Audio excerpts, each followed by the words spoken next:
ഇപ്പൊ ഓണക്കളി എന്ന് പറയുമ്പോൾ ഇപ്പൊ പുതിയ ട്രെൻഡിങ്ങിൽ ഇരിക്കുന്ന കൈകൊട്ടികളിയൊക്കെ ഉണ്ടല്ലോ. അതൊരിക്കലും ഓണക്കളിയായിട്ട് ബന്ധം വരുന്നില്ല എന്നുള്ളൊരു സത്യാവസ്ഥയുണ്ട്. പക്ഷെ ഓണക്കളി എന്ന് പറയുമ്പോൾ പക്ഷെ പഴയ ഒരു രീതി പാടി വരുന്നൊരു സംഭവമാണല്ലോ. ഇപ്പൊ ഒരു 5 മിനിറ്റിന്റെ പാട്ട് ലൈവ് പാടുന്ന പോലെ അല്ല. നമ്മള് പ്രാക്ടീസ് ചെയ്യണതിന് ഒരു 2-2.5 മാസത്തോളം ഉണ്ട്. അതൊരു 60 പേരടങ്ങുന്ന ടീമില് ഒരാള് ഒരു 3-4 മെയിൻ ഗായകരുണ്ടാവും. ബാക്കി ഒരു 50-55ഓളം ബാക്കി കളിക്കാരും ഉണ്ടാവും.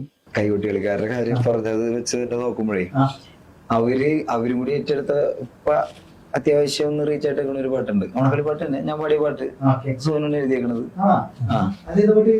അത് കുളിർമഴയിൽ എന്ന് പറഞ്ഞിട്ട് അതിന്റെ മ്യൂസിക് ഞാൻ പാടിയത് ഞാൻ എടുത്ത് സോനു. അങ്ങനെ ഒരു കോമ്പോ ഇങ്ങനെ വന്നോണ്ടിരിക്കുന്നു.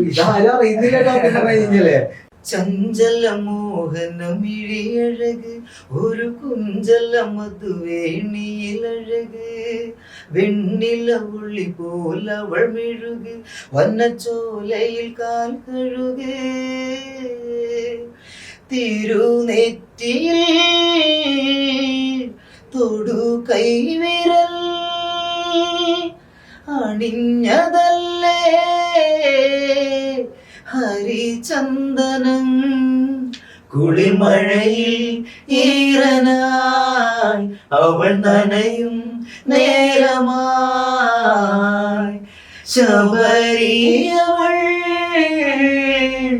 നിലാപൗർണമി. നിർത്താൻ പറയാൻ തോന്നില്ല.